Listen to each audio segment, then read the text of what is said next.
নমস্কাৰ বন্ধু বান্ধৱীসকল, পুনৰ এটা নতুন ভিডিঅ'লৈ আপোনালোক সকলোকে স্বাগতম জনাইছোঁ।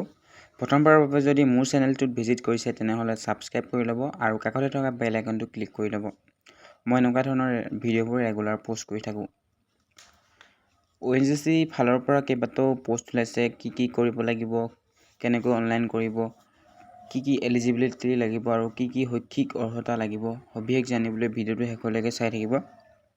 ONGC ৰিকুৱাৰমেণ্ট ওলাইছে এপ্ৰেণ্টিছ ৰিকুৱাৰমেণ্ট 2024 2236টা এপ্ৰেণ্টিছ পোষ্টৰ কাৰণে, যিকেইটাৰ কাৰণে আপোনালোকে অনলাইনতে এপ্লাই কৰিব পাৰিব ঘৰতে বহি। ONGC oil and natural gas corporation limited ফালৰ পৰা আহিছে। লাষ্ট ডেটটো হ'ল 25 অক্টোবৰ 2024।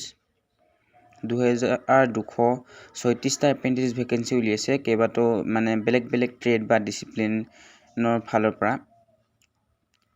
ONGC এপ্ৰেণ্টিছ ৰিকুৱাৰমেণ্ট 2024 পোষ্টটোৰ নাম হ'ল এপ্ৰেণ্টিছ পোষ্ট ওলাইছে। পোষ্ট আছে 2236টা পোষ্ট। ডিউৰেশ্যনটো 1 বছৰ ট্ৰেইনিং হ'ব। এপ্ৰেণ্টিছ ট্ৰেইনিঙে হয়, 1 বছৰ ট্ৰেইনিং হ'ব। ষ্টিপেণ্ড ট্ৰেইনিঙৰ লগতে আপোনালোকক দৰমহাও দি থাকিব। গ্ৰেজুৱেট এপ্ৰেণ্টিছৰ কাৰণে প্ৰতিমাহে 9000কৈ দি থাকিব আৰু ট্ৰেড এপ্ৰেণ্টিছৰ কাৰণে 7000ৰ পৰা 8050 টকা পৰ্যন্ত দি থাকিব আৰু ডিপ্ল'মা এপ্ৰেণ্টিছৰ কাৰণে 8050 টকা দিব। ছেক্টৰ ৱাইজ ভেকেঞ্চি, নৰ্থাৰ্ণ ছেক্টৰত আছে 161টা ভেকেঞ্চি আৰু মুম্বাই ছেক্টৰত আছে 310টা ভেকেঞ্চি। ইষ্টাৰ্ণ ছেক্টৰত আছে 583টা ভেকেঞ্চি আৰু চাউথাৰ্ণ ছেক্টৰত আছে 335টা ভেকেঞ্চি। আৰু এইবিলাক আপোনালোকে ভালকৈ চাই ল'ব পাৰিব। অফিচিয়েল লিংকটো মই ডেছক্ৰিপশ্যনত দি থৈ দিম। আৰু অসমত ভেকেঞ্চি আছে, যোৰহাটত আছে 140টা ভেকেঞ্চি, শিলচৰত আছে 71টা আৰু নাজিৰা আৰু শিৱসাগৰত আছে 372 টকা। সৰ্বমুঠ মুঠতে ছিট আছে 593টা ছিট আছে। আপোনালোকে 593টা যিহেতু ছিট আছে, যিহেতু অনলাইন কৰি দিব, পোৱাৰ চান্সটো আছে। আৰু এলিজিবিলিটি ক্ৰাইটেৰিয়া লাগিব 18 বছৰৰ পৰা 24 বছৰৰ ভিতৰত হ'ব লাগিব। এজটো বয়সৰ সীমা 18ৰ পৰা 24ৰ ভিতৰত হ'ব লাগিব।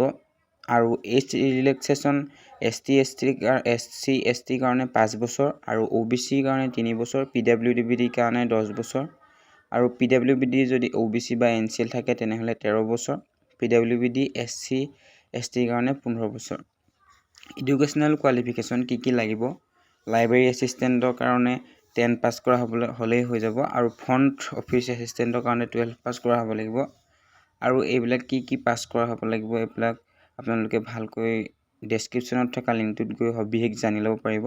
আৰু ঠিক তেনেদৰে ইলেক্ট্ৰিচিয়ানৰ কাৰণে ITI ইন ইলেক্ট্ৰিকেল ট্ৰেডত কৰা হ'ব লাগিব।